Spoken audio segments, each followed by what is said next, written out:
On Saturday night, I headed to a pub located in the basement of a mixed-use building near the train station. The function room in the back of the pub was reserved for a gathering of familiar faces, dozens of whom had assembled. "Hey, Max, long time no see." My childhood friend, Bob, noticed me and called out. "Hey, Bob, it's been a while," I replied and took a seat next to Bob. Today was our middle school reunion. This was the first reunion for our class. We were all 23 years old.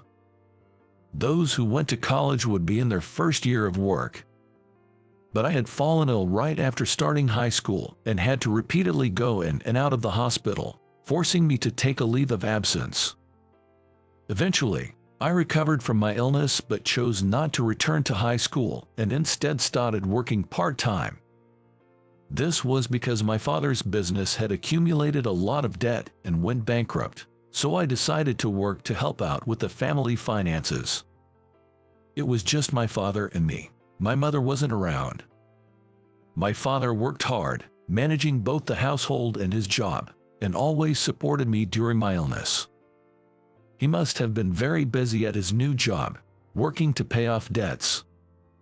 I could tell how busy he was every time his constantly ringing cell phone went unanswered. Yet, he visited me in the hospital every day during my hospitalization. It must have been tough for him to make it to the hospital by 7 p.m. when visiting hours ended, especially since it took an hour by train from his new workplace. He always said, "I want to see your face at least once a day," and would show up in my hospital room. When I was discharged from the hospital and returned home, the house was always in disarray. Unfolded laundry piled up, dishes and cups accumulated and washed in the kitchen sink. And sometimes there were several unthrown garbage bags on the balcony. He must have been too busy to do the household chores, as he was working hard. In the midst of repaying debts, he also had to care for me in the house. I realized how hard it had been for him at that time. I wanted to be the one to support him. So once I recovered from my illness, I started working part-time at a bookstore. I worked diligently every day, never late or absent. And my efforts paid off. This year, I was promoted to a full-time employee. I shared this news with Bob, whom I met again after a long time. That must have been tough, missing a lot of school due to illness. Bob sympathized. Just then, a familiar woman approached us. "Max, I heard you didn't even finish high school. You're just a middle school graduate, aren't you?" It was Emma, who used to bully me in middle school. She was the last person I wanted to see again. "It must be really tough for you if you don't have a high school degree. These days, you can't even get a decent job, can you?" Emma said, looking down on me with disdain. I stayed silent and looked down, knowing it was pointless to argue with her. Middle school graduates don't earn much, do they? Come to think of it, you were poor even when you were in middle school, and you're still poor as an adult. I'm actually surprised to see you at this reunion. Can you even afford the fee? Emma said loudly, drawing the attention of everyone around us. "Hey, Emma, that's enough," Bob interjected, but Emma glared at him and snapped. "How dare you speak to me like that? Do you know who I am?" Emma was the daughter of a local construction company owner. Her parents were influential in the community, with her father serving as the head of the neighborhood association, and she was notoriously arrogant in the local shopping district. Bob runs a coffee shop with his family in that local shopping district. It wouldn't be good for his family business if Emma started harassing him. I hurriedly stepped between the two of them. "Bob, don't worry about me," I said. Bob fell silent, looking frustrated. Emma smirked and walked away. The reunion, which should have been fun, turned sour because of Emma. Bob consoled me, saying, "Don't worry about what she said. There was a time in middle school when I got the highest score in a Spanish test, and it seemed she couldn't stand it, being good at Spanish herself. I even have a Spanish tutor," she said. crying in frustration, a scene Bob had accidentally witnessed and recounted to me. That was when she started harassing me, but I never paid attention to it, thinking that karma would get her for such petty behavior. See you, Max. Keep it up. Take care, Bob. A few days later, I received my first paycheck as a full-time employee. I decided to repay my father for everything he'd done for me and took him to a famous and expensive French restaurant. It was a well-regarded place and had been featured prominently in the local paper when it opened. When my father saw the paper, he murmured, "That's a nice restaurant. I'd like to go there someday." Since I started working, he prepared lunch for me every morning, even though he himself had to get up early for work. My father, a man of few words and quite stubborn, was someone I deeply appreciated. Dining at such a high-end restaurant was the first time for both of us. My salary wasn't very high. Even though I lived at home, I had to split the monthly rent and living expenses with my father, so I didn't have much leeway financially. But living frugally every day, I thought it would be nice to splurge just once in a lifetime. So, I made a reservation at the restaurant. My father said, "It's a waste of money, no need for such things." But I want to enjoy some good food for a change. I insisted on us going there. On the day, both of us dressed up in suits and went out. The restaurant, with its luxurious exterior and interior, resembled an European castle, and we were both amazed. Of course, the food was delicious too. From the appetizers to the main courses, the dishes served had the flavors we had never tasted before. My usually quiet father, perhaps a bit tipsy from the wine, kept saying, "This is delicious," with a truly happy expression on his face. "I'm really happy that you've become a full-time employee and that you recovered completely from your illness," he said. His eyes began to shimmer with tears as he spoke. "I really regret not being able to send you to high school. I'm sorry for the hardships you had to face because of me," he said, looking straight into my eyes. It was the first time I heard such words from my father. I never knew he felt that way. "Dad, I never thought it was your fault. Besides, even though I didn't get to go to high school, I think it was a good thing that I started working at an early age and gained various experiences. And Dad, I'm grateful to you. It must have been hard to take care of me when I was sick, but thank you for raising me on your own." My father looked up when I said that. "Max, you've really grown up to be a fine young person," he said, with tears in his eyes. It was the first time I had ever seen my father cry. "Dad, don't cry. Come on, let's eat." We resumed our meal. My father, who normally didn't say much, was quite talkative that day.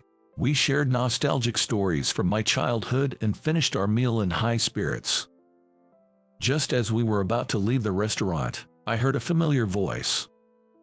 "Max, is that you, Max?" Hearing the voice, I had a bad feeling. It was Emma, who stood up from a nearby table and was approaching us. "I'm surprised to see a poor person like you with only a middle school education in such an expensive restaurant," Emma said, smirking at me. That bad premonition came true. I didn't care what she said to me, but I didn't want her to belittle me for only finishing a middle school in front of my father. I was worried he might blame himself again. Emma glanced at my suit and said, "What's with that cheap, tacky suit? Even if you dress formally, you still can't hide your poverty. People like you don't belong in this kind of place." She was unusually critical and loud, perhaps in a bad mood. Worried, I looked at my father. That's when he stepped forward from behind me.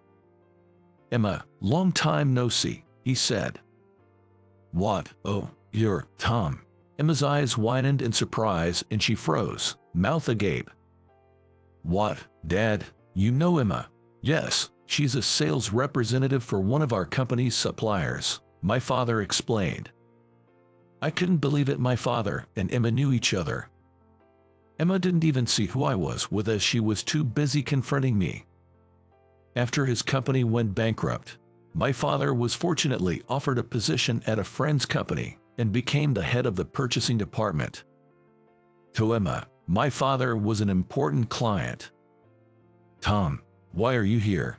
"Well, it's simple, this is my son. We came here for a father-son dinner. He treated me with his first paycheck," my father explained. "Wait, Abbott, you are father and son?" Emma was shocked. "I apologize for my rude behavior. I didn't know Max was your son," Emma said hastily. My father had a stern look on his face. "Emma, it seems you have quite a prejudice against academic backgrounds," he said. "No, that's not what I meant." Emma tried to make excuses, but my father interrupted. "I've known James, the sales manager of your department, for a long time. He never discriminated against you for being a high school graduate, and always treated you the same as other new employees who graduated from college," he continued. Hearing this, Emma's face twisted in frustration. "Yes, James did look after me, but the other college graduates and seniors looked down on me," she admitted. "Just because you were treated that way doesn't mean you should do the same to others. Such behavior is meaningless," my father responded. He spoke in a firm tone. "I'm sorry. Don't apologize to me, apologize to my son," he said. Then, Emma turned to me and looked straight into my eyes. "Max, I'm so sorry." She blushed as she apologized repeatedly. Seeing this, I felt a sense of relief. "Emma, the reason Max couldn't go to high school was that my business went bust at that time.